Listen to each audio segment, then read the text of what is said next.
Kiper Manchester United Andre Onana tengah menjadi sorotan.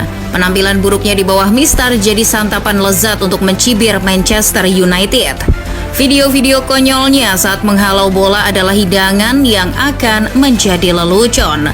Menjadi sebuah premis yang bahkan lebih lucu dari materi stand-up komedi. Berkat penampilan Onana itu pula Manchester United tampil jeblok. Tudingan kiper yang buruk pun mengarah padanya. Malahan ada yang sampai membandingkan Onana dengan David De Gea. Seburuk itukah kiper Kamerun itu? Sampai pekan kelima Premier League, penampilan Andre Onana jauh dari kata menggigit. Ten Hag selalu memainkan Onana di setiap laganya dan hampir setiap laga, Ten Hag melihat gawang Onana kebobolan. Dari 5 laga, Onana sudah kebobolan 10 gol, sekali lagi 10 gol. Kalau di rata-rata berarti per laga Onana minimal kebobolan 2 gol. Kiper berpaspor Kamerun itu juga baru menciptakan 1 kali clean sheets, yakni di laga kontra Wolverhampton Wanderers. Ya, Wolves, tim yang hanya terpaut 1 kemenangan dari Manchester United. Statistik buruk Onana mendatangkan gelombang kritik dari banyak pihak. Tidak hanya warganet yang notabene penggemar MU, tapi juga para pengamat sepak bola. Jamie Carragher, legenda Liverpool yang biasa mengkritik Manchester United, ambil bagian untuk mengkritik kiper tersebut. Penampilan buruk Andre Onana di bawah Mister juga menjadi pembahasan hangat di lini masa media sosial. Sebagian besar dari mereka merasa Onana bukanlah kiper yang cocok buat Manchester United. Penampilan Onana dianggap jauh lebih buruk dari David De Gea, kiper yang sudah disia-siakan oleh Manchester United. Namun, benarkah demikian? Kalau Onana lebih buruk dari De Gea, mengapa MU membelinya dari Inter dengan harga yang mahal pula?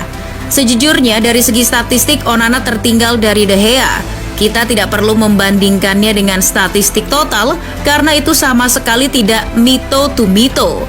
Menurut Transfermarkt, dalam 5 laga pertamanya di Premier League, Andre Onana kebobolan 10 gol. Sementara menurut data yang sama, dalam 5 laga pertamanya di Premier League, yaitu di musim 2011-2012, De Gea hanya kebobolan 4 gol saja. Itu baru perkara kebobolan. Soal clean sheet, De Gea juga unggul. Lewat data yang sama, di 5 laga pertamanya di Premier League, De Gea mencatatkan 2 kali clean sheets. Sedangkan Onana dalam liga laga pertamanya di Premier League baru mengemas 1 clean sheet saja. Dalam 5 laga itu pula, Onana sudah mendapat 2 kartu kuning saat melawan Nottingham Forest dan kalah melawan Arsenal. De Gea dalam 5 laga pertamanya di Premier League tidak mendapatkan 1 pun kartu kuning. Bahkan sepanjang musim itu, De Gea tidak mendapat 1 pun kartu kuning. Kalau begitu, apakah ini kesalahan besar United membeli Onana dan melepas De Gea? Statistik tadi memang menunjukkan Onana kalah dari De Gea. Tidak hanya jumlah kebobolan, tapi Onana juga kalah jumlah penyelamatan. Memang, kiper asal Spanyol itu menurut FBref selama musim 2011-2012 sudah mengemas 105 penyelamatan dalam 29 laga.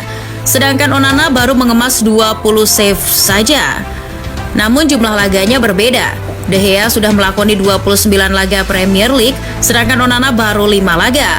Kalau di rata-rata jumlah saves De Gea selama 29 laga itu hanya sekitar 3,62 per laga, sedangkan Onana 4 per laga. Selain itu masih menurut FBref, Onana juga punya persentase penyelamatan yang lumayan, yaitu 68% dengan rata-rata 74% per laganya. Onana juga punya persentase clean sheets yang tinggi, yaitu 92%. Selama di Manchester United dalam 5 laganya di Premier League, Onana juga sudah mengantisipasi 29 tembakan tepat sasaran. Dengan atribut menawannya sebagai penjaga gawang, Onana sebenarnya masih punya harapan.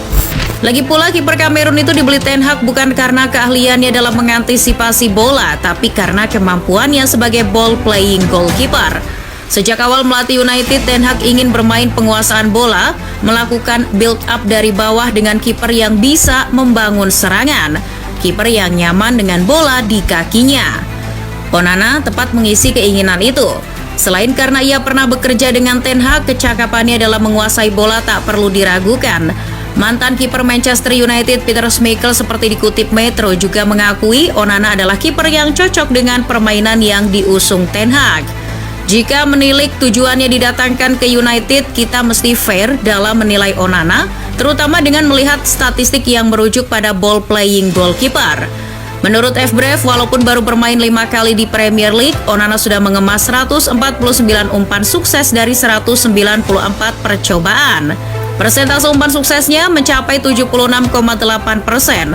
Onana paling sering mengirim umpan ke tengah lapangan. Sejauh ini jumlahnya sudah 80 umpan dalam 5 laga. Sebagai ball playing goalkeeper, kemampuan Onana dilihat dari kakinya, alih-alih refleks dan kelihayan tangannya. Itu jika kita menilainya sesuai dengan kebutuhan yang dimau Ten Hag. Namun, seorang ball playing goalkeeper punya kelemahan. Biasanya kiper-kiper dengan kemampuan kaki yang bagus tak cukup baik kemampuan refleksnya. Lihat saja bagaimana Ederson Moraes, kiper City itu diakui bagus dalam distribusi bola. Namun, oh ya ampun, Ederson dikenal sebagai kiper one shoot, one goal. Kemampuan ball playing Onana juga beresiko. Dilansir The Athletic, musim terakhirnya di Inter saja Onana kebobolan lebih banyak dari jumlah perkiraan kebobolan, yaitu 24 gol dengan expected goal 19,5. Di Manchester United, Onana juga sudah kebobolan 10 gol, lebih banyak dari expected goalnya yakni 8,6. Resiko semacam itu juga sudah diperkirakan oleh legenda MU Rio Ferdinand. Dilansir Mirror, Rio menilai permainan Onana sangat beresiko, meski ia tak mengatakan Onana adalah kiper yang buruk. Alih-alih mengatakan demikian, bagi Rio, Onana adalah kiper modern yang bagus. Onana kiper modern, tapi kemampuannya itu sepertinya kurang cocok dengan komposisi pemain lain di Manchester United. Ada sebuah analisis menarik dari MT Analysis yang singkatnya memperlihatkan bahwa kemampuan distribusi bola Onana di Manchester United tidak sama hasilnya saat bermain di Inter. Di Manchester United, Onana sering melakukan direct ke lini depan yang tertuju pada Marcus Rashford, alih-alih ke ruang di mana bisa dituju oleh Rashford.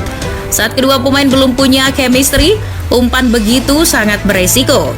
Apalagi pemain seperti Rashford bukan penyerang yang konsisten dalam duel seperti Lautaro Martinez, Lukaku maupun Edin Dzeko. Seharusnya Onana mengirim umpan seperti Jason Steele mengirim umpan ke Mitoma. Alih-alih memberi umpan ke orangnya, Steele mendistribusikan bola ke ruang yang bisa dieksploitasi oleh pemain Jepang tersebut. Mungkin Ten Hag sudah tahu akan hal itu, makanya ia mendatangkan Rasmus Højlund. Højlund sebetulnya sosok yang tepat untuk melakukan kombinasi dengan Onana. Masalahnya, ketika bermain Højlund tak banyak mendapat suplai bola, terutama dari Onana. Hal itu bisa dilihat dari ketiadaan take-ons dari Højlund. Back-back MU juga tidak pernah becus dalam mengantisipasi serangan. Maka United barangkali lebih membutuhkan kiper penghenti tendangan alih-alih ball playing. Sebagaimana yang pernah dikatakan mantan pemain United Paul Parker. Menurutnya setan merah lebih baik setia dengan De Gea yang terbukti jago menepis tendangan. Namun apa boleh buat, Ten Hag menginginkan gaya permainan yang berbeda. Meskipun resikonya tugas Onana menjadi lebih sulit. Selain dituntut untuk tetap baik dalam distribusi bola dengan back-back yang menyebalkan, Onana juga dituntut bagus dalam penyelamatan. Well, kalian kalau jadi Onana gimana?